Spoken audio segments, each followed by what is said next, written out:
За бүгдээрээ сайн байцгаана уу? Энэ бичлэг үзэж байгаа хүмүүст энэ өдрийн мэндийг хүргэе.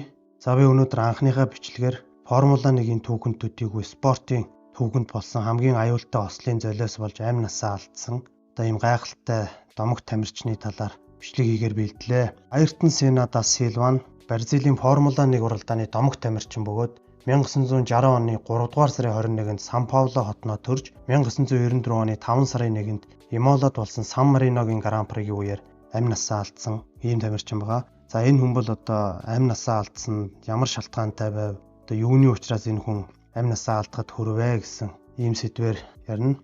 Сан Паулод төрж өссөн Сена 13 наснда бол анхныхаа картингийн уралдаанд оролцсон. Түүний аав нь бол өөрт нь хийж өгсөн зүлэг хадагчийн хөдөлгөөртэй анхны картаараа замналаа эхлүүлсэн. Дэлхийн аварга шалгаруулах тэмцээнд 2 ч удаа дээд байрт орж 1981 онд Европа Их Британийн Формула Форд ангиллалд төрүүлж 83 онд Британийн Формула 3-ын аварга болсон.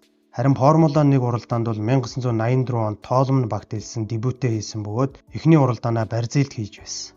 1985 онд Lotus багт Nigel Mansell-ыг орлож элссэн бөгөөд Португалийн Борото Гран Прид анхны ялалтаа авсан. Португалийн Борото Гран Прид төрүүлсэн нь бол одоо нэлээд түүний одоо классик юм гайхалтай уралдаануудын нэг гэж тооцогддог. За Айртон Сена 1988 оноос бол түүний одоо оргил амжилтууд эхэлсэн. Макларен Honda гэдэг багт нэгдэж 88-аас 93 оны хооронд бол дэлхийн аваргын цомыг 3 удаа хүртсэн. Харин сүүлийн 2 улиралдаа өрсөлдөх чадвар муутай машин унаж байсан. Энэ үед Williams Renault-ийн хосол Формула 1-ийг ноёрхож эхэлсэн. Сенагийн хамтрагчид болон өрсөлдөгчид нь хэлэхдээ түүнийг бол тухайн үеийн хамгийн шилдэг нисгэгч хэмээн үздэг. Гэхдээ Williams баг бол хүчрхэг хөдөлгөөртэй, чадварлаг инженерүүдтэй байсан учраас тэр үед бол Формула 1-ийг ноёлж байсан. За ингээм 1994 онд бол Сена Williams багт нэгдэж дэлхийн аваргынхаа 4 дахь цомыг авахын мөрөөдөлтэй байсан боловч тэр мөрөөдөл нь бол харин хизээж биелээгүй юм. За ямар учраас, юуны учраас энэ хүн мөрөөдлөө биелүүлж чадаагүй вэ гэвэл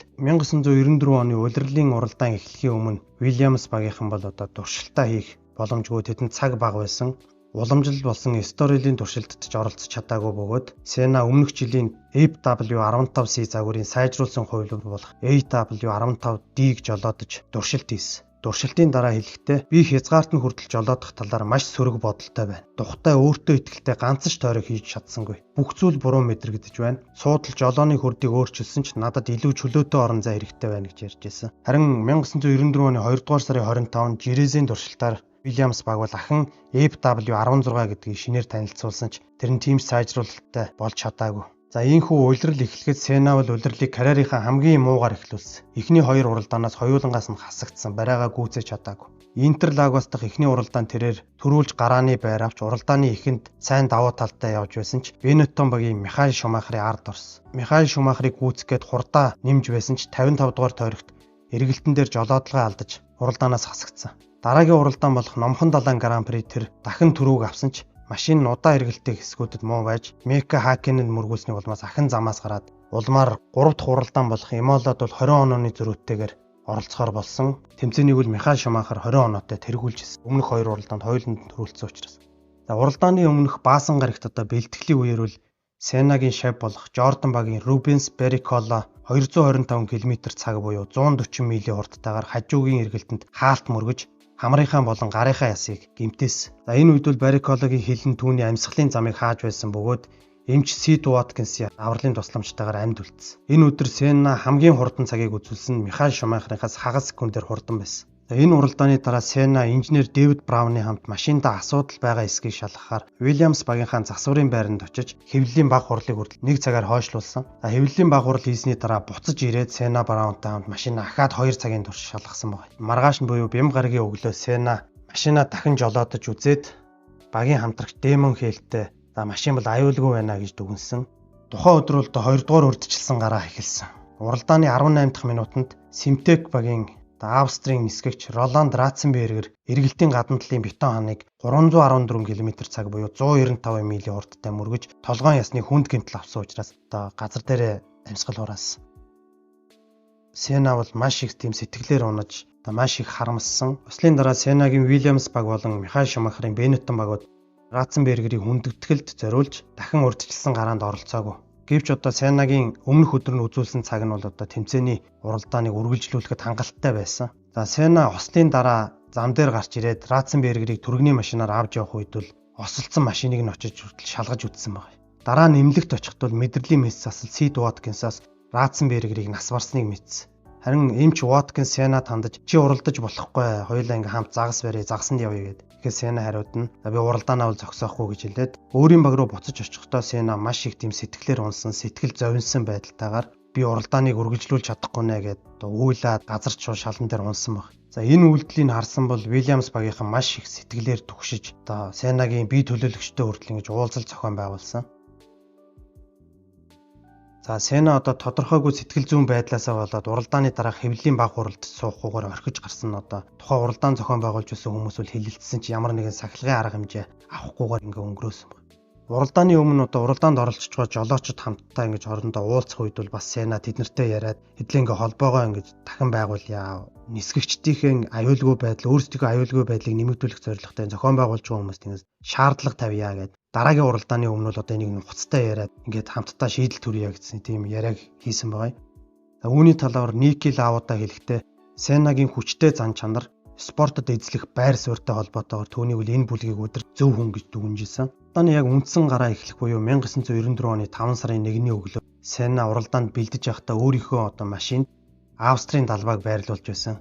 Хүмүүс үл энийг Ратценбергерийн урсгалыг хүндэтгэн уралдааны дараа төрүүлбэл далбаагаа өргөхөөр ингэж төлөвлөж байсан ингэж таамагладаг. Уралдаан дөнгөж эхлээл Педро Лами болон Жеже Лето гэдэг хоёр нисгэгч хоорондоо мөргөлдөж маш ноцтой осол гарсан. За тэдний машины дугуй болон эвдэрлүүд нь шидэгдснээс болж 8 үзэгч болон 1 цагдаагийн албан тушаалтан гэмтэж шархагдсан байна. Тэгэнгүүт уралдааныг түр зогсоогоод ослын талбай дахь эвдэрч гэмтсэн дугуйны хаягдал машины эд ангиудыг цэвэрлэхийн тулд аюулгүй байдлын машин гаргаж Формула 1-ийн нисгэгчдийн урд нь ингэ замыг нааж хурдыг хязгаарлаж явсан. За энэ нь бол Opel Vectra буюу седан загварын машин байсан учраас маш удаа явдаг. За тэгээд удаа явж байснаас болоод ард нь яваа Формула 1-ийн нисгэгчдийн машины дугуй бол хөрөх. За энээс болоод тийм наалдамхай замтай барьцалдах чадвараа юм алдаж ирсэн. 5 дугаар тойрогт явж явах үеэр бол аюулгүй байдлын машин замаас гарах гэж шүү гэж багийнхан Дэвид Браун радио станцаар хэлгээд Сена за ойлголоо гэд. Уралдаан 6 дугаар тойрогоос эхлэхэд Сена бол хамгийн түрүүнд явж байсан. Түүний ард секунд хүрэхгүй зайдвал Михаэль Шумахер араас нь дагаж явах үедээ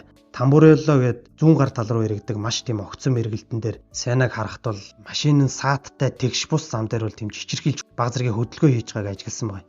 7 дугаар тойрогт уралдаан хэвийн хурдтай үргэлжилж байсан. Сенагийн машин дахин Тамбурелло эргэлтэн дээр зүүн гар тал руугаа ирэхдээ жолоодлого болж хажуу талын дээр бетонын хааныг маш хүчтэй мөргсөн байна. Осол болсон хэсгээс авсан тэр өгөгдлөөрөө Сена 309 км/цаг буюу 192 миль/цагийн хурдтай явж байгаад яг осол болох үеэр хүчтэй тоормослоод хурдаа бууруулж 211 км/цаг болгосон ч хан руу маш хүчтэй мөргсөн. Машины бол баруун урд дугуй болон хошуу хэсэг нь тасарч бүтэн эргээд зогссон. Машин зогсох үед дээрээс шууд дамжуулалтын дээрээс бичиж байгаа камерт бол Сенагийн толгойн зүүн гартал руугаа багхан хөдлөөд буцаа тэвэндээ ороод түүнээс хойш ахиж хөдлөөг. Ослын үед юу болсон бэ гэвэл урд дугуун салж нисгэгчийн хэсэг рүү буюу түүний дуулганы баруун талд маш хүчтэй туссан. Осол болох үед дугуйнаас гарсан тэр эд ангиудын нэг нь бол түүний дуулгыг нэвтлээд баруун нүднийх нь чамархай тус газар нь гэмтээсэн байна. Ер нь бол эдгээр гэмтлүүдийн аль нэг нь л тохиолдоход хүний айманд хүрэхээр тийм ноцтой гэмтлүүд үл яг тохиолцоо гэсэн үг. Галын аюулгүй байдлын ажилтнууд эхэлж хүрэлцэн ирсэн боловч олон улсын стандартын дагуу зөвхөн мэрэгжсэн эмнэлгийн баг эртэл тэд нар хүлээсэн байгаа Сенад хүрэхгүйгээр. За эмнэлгийнхэн түүнийг ирээд бол машинаасаа гаргахын тулд бол нэлээд хугацаа алдсан. За анхны тусламжийг бол газар дээр нь хийсэн бөгөөд эмнэлгийн баг эмчилгээ үзүүлж байгааг бол шууд дамжуулалтаар ингэж харуулж байсан. Эмчилгээ үзүүлж байсан хэсэгт их хэмжээний цус асгарсан. Машины тэнхилгийн хэсэг түүний хамгаалалтын дуулгыг нэвтсүүлбэж гадна талын чамархан артерийг тасалсантай холбоотой толгойн ил харагдаж буй шархнаас үзэгдэл Сена бол толгойдоо тархиндаа маш хүнд гэмтэл авсан тодорхой харагдж байсан. За харин Сенаг осолд орсноос хойш ерөөсөн 1 минут 9 секундын дараа бол уралдааныг бол зогсоосон. За эмч Ваткинс хэлэхдээ бол би зохихыг нь өргөж харахад түүний хүүхэн хараа ямар ч хариу үйлдэл үзүүлээгүй. Энэ нь тархинд нь ноцтой гэмтэл ирснийг илтгэж байлаа. Бид түүнийг машинаас нь гаргаж газар хэвтүүлгээд тэр гинэт санаа алдаж байгаа мэт амьсгалсан. Тэр мөчтөл би түүнийг сүнсэнд орхиж байгааг мэдэрсэн гэж хэлж байсан.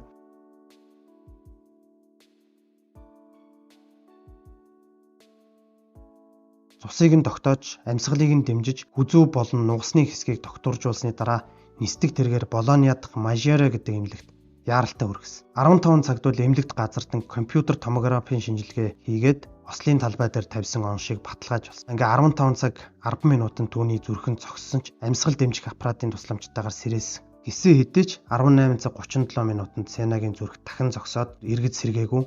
Харин 18 цаг 40 минутанд эмнэлгийн яаралтай тусламжийн дасгийн эрхлэгч эмч Мария Тереза гэдэг хүн бол түүнийг нас барсныг албан ёсоор зарласан байна. За тэр эмч үл хэлэхдээ гол цус алдалт нь түүний гадна чамархан артерийн гэмтлээс үүдэлтэй байсан. Бусад биеийн байдал нь бол гайхалтай сайн. Тэр маш тайван харагдаж байсан гэж 20 жилийн дараах ярилцлагатаа бол дурдсан байдаг. За Ослын дараа бол зурагчин Сенагийн найз Анжела Орси гэдэг хүн анхны тусламж үзүүлж байгаа явцын гэрэл зургийг дарсан ч энэ зургуудаа зөвхөн Сенагийн гэр бүлд л харуулсан. Тэгээ Орси бол одоо олон нийтэд дэлгэхгүй байхыг тийм зөвлөсөн учраас эдгээр зургууд хизээж олон түмэнд одоо ил болж гарч ирээгүй. Сена яг хаана хизээ нас барсан бэ гэдэг асуулт ингээ хариулт үйлдсэн. Эмнэлгийн баг бол Ослын газарт шууд зүрхний үйл ажиллагаа нь одоо доголдсон учраас тэр бол одоо машинтайгаа зөв яг тэр газар амь үргэцсэн гэж хэлж байсан. За харин бусад шинжээчд бол түүний зүрхний цохилд үргэлжилж байсан тул эмнэлгийн баг арга хэмжээг авах нь зүй ёсны хэрэг хэмээн үзсэн. Италийн хуулийн дагуу хэрэв Ослын газар үхэл тогтоогдсон бол уралдаан шууд цуцлагдах байсан тул одоо энэ зохион байгуулж байгаа хүмүүс бол 6.5 сая долларын алдагдал хүлээх байсан. Хэрвээ шууд зогссон бол тиймээс зарим хүмүүс бол одоо Сенагийн үхлийг зориуд одоо хойшлуулж мэдээлсэн гэж хэлдэг. Харин шүүхийн дүгнэлтээр Сенагийн осолд хүргэсэн шалтгаан нь Сенагийн өөрийнх нь хүсэлтээр хийгдсэн жолооны голын өөрчлөлттэй холбоотой гэж дүгнэсэн. Тус гагнаас нь эвдэрч машиныг удирдах чадваргүй болсон учраас машин одоо хашлаг мөргсөн гэж ийм дүгнэлт гаргасан. Гэвч одоо машин үйлдвэрлэгчд бол үүнийг Ослын дараа хугарсан гэж маргасан. Олон жил үргэлжилсэн мөрдөн байцаалт мэрэгжлийн дүгнэлт видео бичлэгийн шинжилгээний эцэст 1997 онд Франк Вильямс болон инженеруудыг буруугүй гэж үзсэн. Харин 2007 онд Италийн дээд шүүх эцэслэн шийдвэр гаргаж жолооны голын эвдрэл бол Ослын шууд шалтгаан бөгөөд энэ нь муу гагнаас чанаргүй инженерчлэлтэй холбоотой гэж дүгнэсэн. Гэсэн хэдиж одоо ингээд тухайн үед бол хөөн хэлэлцэх хугацаа дууссан байсан тул хэн ч ингээд шийтгэл авалгүй өнгөрч исэн. Аyrton Сенагийн оршуулга бол одоо түүнийг ямар гайхалтай тамирчин, Бразил улсын ямар бахархал байсан бэ? Дэлхийн автоспорт сонирхогчид түүнийг одоо ямар их хайрладаг байсан бэ гэдгийг бол шууд илтгэсэн. 1994 оны 5 сарын 4-нд Сенагийн шарилыг Бразилд авчирсан. Зогцсыг бол 32 км замыг туулан хотоор явуулахад 2500 цагтаа 17 цагдаагийн мотоцикл хамгаалтанд гарч цэргийн гал унтраах машинаар зөөсөн бөгөөд цагдаагийн академийн 8 сонсогч хүндэт харуул хийж алгасан. Ибира-Пуэре цэцэрлэг түрээлэнд байрлуулж 200 мянган гаруй хүн түүнд хүндэтгэл үзүүлсэн. 5 сарын 5-нд Сан Пауло хотод түүний оршуулга болсон бөгөөд хамгийн олон хүн оролцсон тийм ёслол болсон. Гашуудлын харуулт Жерхард Бергер, Ален Фрост, Терри Ботсон, Демон Хил, Рубенс Барриколи зэрэг алдартай нисгэгчд багтжсэн.